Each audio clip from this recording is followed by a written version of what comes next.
வணக்கம் நண்பர்களே. இன்னைக்கு நம்ம ஒரு முக்கியமான விஷயத்தை பத்தி தான் பார்க்க போறோம். என்னடா இவன் முக்கியமான விஷயம் அப்படின்னு சொல்லிட்டு மீம்ஸ் போட்டு காட்டுறான் அப்படின்னு பாக்குறீங்களா? ஆமா, கொஞ்ச நாள் முன்னாடி நம்மளுடைய முன்னாள் முதல்வருடைய மருத்துவ செலவு இணையத்துல வெளியாச்சு. அதை பார்த்துட்டு நிறைய பேர் நிறைய மீம்ஸ் போட்டாங்க. 1 கோடி ரூபாய் கிட்லிங்கிறது ஒரு மிகப்பெரிய ஹிட் மீம்ஸா இன்டர்நெட்ல ரொம்ப பரவுச்சு. இது என்னதான் உங்களுக்கு நகைச்சுவையான விஷயமா தெரிஞ்சா கூட ஒரு சாதாரண மனுஷனுக்கு மருத்துவ செலவுங்கிறது மிகப்பெரிய சுமைதான்.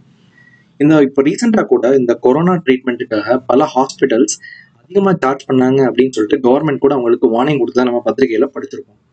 சரி வாங்க, இப்போ ஒரு மருத்துவமனையில இவ்வளவு செலவுகள் ஆகுது. இது நம்மளால முடிஞ்ச வரையும் எப்படி நம்ம இதை குறைக்க முடியும், எந்தெந்த விஷயங்கள்லாம் நம்ம கவனம் செலுத்தணும், நம்ம என்னென்ன பண்ணணும்ன்றதான் இந்த வீடியோல பார்க்க போறோம். இதை பத்தி நம்ம பார்க்கறதுக்கு முதல்ல ஒரு மருத்துவமனையோட பில்லை பத்தி நல்லா தெரிஞ்சுக்கணும். இது ஒரு ஃபேமஸான எடுத்துக்காட்டு. மொத்த பில் 6,85,00,000 என்னன்னு உங்களுக்கு தெரிஞ்சிருக்கும். இணையத்துல நீங்க தேடி பார்த்துக்கலாம். இப்போ இந்த பில்ல மொத்தமா இவ்வளவு ஐட்டங்கள் இருந்தாலுமே இந்த மொத்த பில்லையுமே ஒரு 7 வகைப்படுத்தலாம். முதல்ல இருக்கிறது டாக்டர் ஃபீஸ், அதாவது மருத்துவருடைய consultation fees, duty doctor, specialist எல்லாரோட ஃபீஸும் அடங்கும். ரெண்டாவது அறை வாடகை, அதாவது நீங்க எங்க தங்கியிருக்கீங்களோ அதுக்குண்டான வாடகை, அப்புறம் மருத்துவ உபகரணங்களோட வாடகை. மூணாவது உங்களுக்கு கொடுக்கப்படுற மருந்துகள், அது ஐவி ஆன்டிபயோட்டிக்கா இருந்தாலும் சரி, ஓரலா இருந்தாலும் சரி, அந்த மருந்துகளுக்கு உண்டான செலவு. நாலாவது கன்சியூமபிள்ஸ், அதாவது அங்கே போடப்படுற ஊசி, அந்த ஐவி லைன், டியூப்ஸு, அப்புறம் அங்கே கேஸ் ஷீட், டாக்குமெண்ட்ஸ், இதுக்குன்னு தனியாக போடுவாங்க. இது ஃபார்மசியில் வராது, மருந்துகள் கூட சேர்ந்து வராது. அஞ்சாவது அங்கே நம்மளை பார்த்துக்கிற செவிலியர்கள் மற்றும் பேராமெடிக்கல்னு சொல்லப்படுற அந்த ஃபிசியோதெரபிஸ்ட், அவங்களோட சார்ஜஸ். ஆறாவது இன்வெஸ்டிகேஷன்ஸ்னா பரிசோதனைகள், அங்கே ஒரு சிடி ஸ்கேனோ இல்லை எம்ஆர்ஐ ஸ்கேனோ, அது இல்லாத ஒரு பிளட் டெஸ்ட்டோ சீரம் டெஸ்ட்டோ பண்ணும்போது அதுக்கு உண்டான சார்ஜஸ். இந்த எடுத்துக்காட்டில் அது கிட்டத்தட்ட 10% வந்திருக்கு. ஏழாவது ஒரு ஒரு மருத்துவமனையில் சேர்ந்தா ஒரு ஸ்பெஷலைஸ்டு ட்ரீட்மெண்ட் பண்ண வேண்டி வரலாம் ஒரு சிலருக்கு. உதாரணத்துக்கு ஒரு பிளட் டிரான்ஸ்ஃபியூஷன் பண்ணவோ இல்லை ஒரு சர்ஜரி பண்ணவோ அந்த மருத்துவமனைகள் தனியாக சார்ஜ் பண்ணுவாங்க. அது இந்த எடுத்துக்காட்டில் கிட்டத்தட்ட 3,78,000 வந்திருக்கு. இப்போ நான் இதை சமரைஸ் பண்ணி சொல்லிடுறேன். இதுதான் மொத்த ஹாஸ்பிட்டல் பில்னு வச்சுப்போம். முதல்ல ஒரு மருத்துவருடைய கன்சல்டேஷன் ஃபீஸ், இதில் டியூட்டி டாக்டர், ஸ்பெஷலிஸ்ட், கன்சல்டன்ட் எல்லாரோட ஃபீஸும் சேர்த்து சார்ஜ் பண்ணுவாங்க. அப்புறமா அங்கே பண்ணப்படுற பிளட் டெஸ்ட், பிளட் சுகர், அப்புறம் யூரின் சுகர், அப்புறம் சிடி, எம்ஆர்ஐ ஸ்கேன், இதெல்லாம் சேர்ந்து பரிசோதனை இன்வெஸ்டிகேஷன்ஸுக்கு கீழே வரும். மூணாவது அங்கே வேலை செய்கிற செவிலியர்கள், அப்புறம் துணை மருத்துவர்கள், அவங்களுடைய சார்ஜஸ். நாலாவது நீங்கள் பண்ணப்படுற ஸ்பெஷலைஸ்ட் ப்ரொசீஜர், சர்ஜரியோ இல்லை ஒரு ட்ரெஸ்ஸிங்கோ, அதுக்குன்னு தனி சார்ஜ் பண்ணுவாங்க. அதுக்கடுத்து அங்க சிகிச்சை அறையோட வாடகை, நீங்க எந்த வார்டில் தங்கியிருக்கீங்களோ அதுக்கேற்ற மாதிரியான வாடகை சார்ஜ் பண்ணுவாங்க. அப்புறம் உங்களுக்கு செலுத்தப்படுற மருந்துகள், அப்புறம் நான் ஏற்கனவே சொன்ன மாதிரி கன்சியூமபிள்ஸ். இது நீங்க ஒரு ஹாஸ்பிட்டல் வெளில ஆயிரக்கணக்கான லைன் ஐட்டம்ஸ் இருந்தாலுமே அதை எதை வேணா இந்த ஏதாவது ஒரு கேட்டகரியில நீங்க கொண்டு வந்துடலாம். இப்போ இதைத்தான் நம்ம புரிஞ்சுக்கணும். இப்போ ஒரு மருத்துவமனையில ஒரு பேஷண்ட் போய் சேர்றாங்க அப்படின்னா அவங்க முதல்ல கேட்கறது என்ன வகையான வார்டு உங்களுக்கு வேணும். ஜென்ரல் வார்டுனா ஒரு பெரிய ஹாலில் ஒரு 10 பேஷண்ட் படுத்திருப்பாங்க. செமி பிரைவேட் அப்படின்னாக்க ஒரு ரூம்ல ஒரு 2 இல்லைன்னா 3 பேஷண்ட் ஷேர் பண்ணுவாங்க. பிரைவேட்னா ஒரு தனி அறை இருக்கும். டீலக்ஸ்னாக்க ஒரு சில பெரிய மருத்துவமனைகள்ல ஒரு ரொம்ப சொபஸ்டிகேட்டடான ரூம் உங்களுக்கு கிடைக்கும். இது அந்த வசதிக்கு ஏற்ற மாதிரி மாறுபடும். இது நான் ஒரு தோராயமா போட்டிருக்கேன். என்னுடைய போன மாதம் எனக்கு ஒரு எக்ஸ்பீரியன்ஸ் இருந்தது, அதுக்கு 1 வருஷம் முன்னாடி ஒரு எக்ஸ்பீரியன்ஸ் இருந்தது. அதை வச்சு நான் இந்த எக்ஸாம்பிள் போட்டிருக்கேன். ஒரு சில மருத்துவமனைகள்லையும் நான் பேசினேன் இதுக்கு. சரி, இப்போ நம்ம என்னென்ன விஷயங்கள்லாம் ரொம்ப கவனமா இருக்கணும். 1, நம்ம இப்போ ஒரு மருத்துவமனையில் ஒரு பேஷண்ட்டை சேர்க்க போறோம் அப்படின்னாக்க எந்த அறை தேர்ந்தெடுக்கிறோன்றது ரொம்ப முக்கியம். இப்போ ஜென்ரல் வார்டுக்கும் பிரைவேட் வார்டுக்கும் கிட்டத்தட்ட 1,500 ரூபாய் 2,000 ரூபாய் தான் வித்தியாசம் இருக்கு. 4 நாள் தங்கினா கூட 6,000 ரூபாய் 7,000 ரூபாய் தான் நமக்கு வித்தியாசம் வரும் அப்படின்னு நினைச்சுக்கிட்டு நம்ம தேர்ந்தெடுத்துடக்கூடாது. ஏன்னா அந்த அறையுடைய கேட்டகரி, அதாவது வகையை பொறுத்து எல்லா சேவைகளுமே அதிகமாகும். உதாரணத்துக்கு ஒரு மருத்துவர் ஒரு பேஷண்ட்டுக்கு, ஒரு ஃபீவர் இருக்க பேஷண்ட்டுக்கு ஜென்ரல் வார்டில் கன்சல்டேஷனுக்கு 500 ரூபாய் ஒரு நாளைக்கோ இல்லை ஒரு விசிட்கோ சார்ஜ் பண்ணுறாங்கன்னா, அதே மாதிரியான ஃபீவர் பேஷண்ட்டு டீலக்ஸ் ரூம்லையோ இல்லை ப்ரைவேட் வார்ட்லையோ இருந்தால் கிட்டத்தட்ட 700 ரூபாய் 800 ரூபாய் அதே டாக்டருக்கு சார்ஜ் பண்ணுவாங்க. அந்த டாக்டருடைய சேவையில் வித்தியாசம் கிடையாது, ஆனால் சார்ஜஸ் உங்களுக்கு அதிகமாகும். அதே போல இப்போ நீங்க ஒரு பரிசோதனை எடுத்துப்போமே, ஒரு பிளட் சுகர் பாக்குறீங்களோ இல்லை ஒரு கம்ப்ளீட் பிளட் கவுண்ட் அப்படின்றத நீங்க பாத்தீங்கன்னா ஒரு ஜென்ரல் வார்டில் ஒரு 400 ரூபாயில வர்ற அந்த சேவை உங்களுக்கு கிட்டத்தட்ட 600லேருந்து 700 ரூபாய் கிட்ட பிரைவேட் வார்டில் ஆகும்.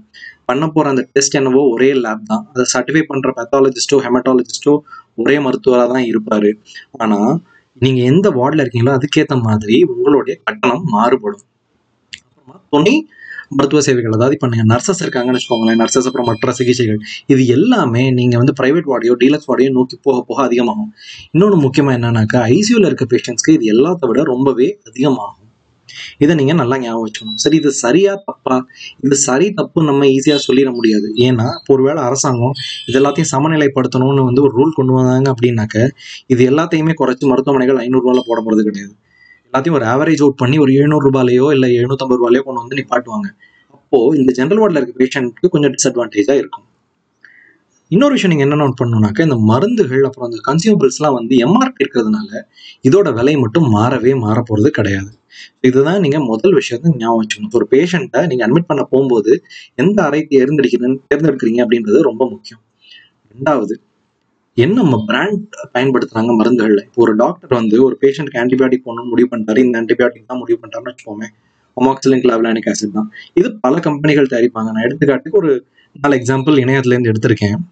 இதுல ஒரு மருத்துவமனை எப்படி வந்து ட்ரக் ஆஃப் சாய்ஸ் கொண்டு வருவாங்க அப்படின்னாக்கா, அவங்க ஒரு ஃபார்முலரின்னு ஒன்று வச்சிருப்பாங்க.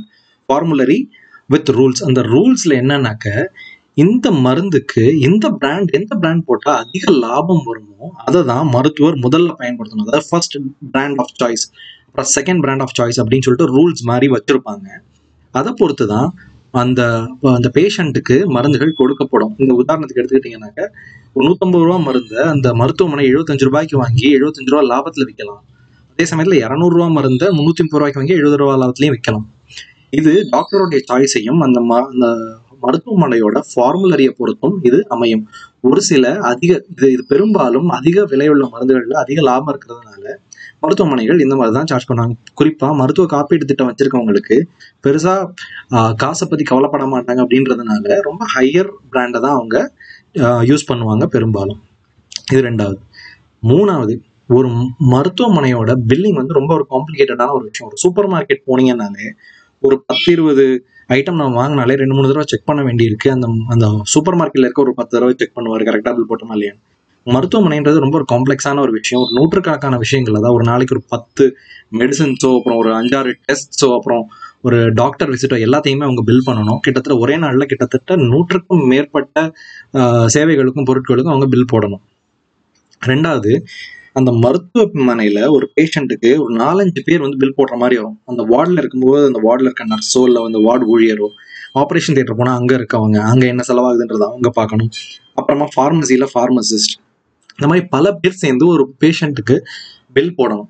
இதனால என்ன ஆகும் அப்படின்னாக்கா, நிறைய குளறுபடிகளும், அதாவது குவான்டிட்டின்னு சொல்றோம் இல்லையா, இப்போ 2 கிளவுஸ் பதிலாக 4 கிளவுஸ், அப்புறம் 2 வயலுக்கு பதிலாக 7 வயல் அப்படின்றதுல நிறைய குளறுபடிகள் வர்றதும் டபுள் பில்லிங் ஆகிறதுக்கும் வாய்ப்புகள் அதிகம்.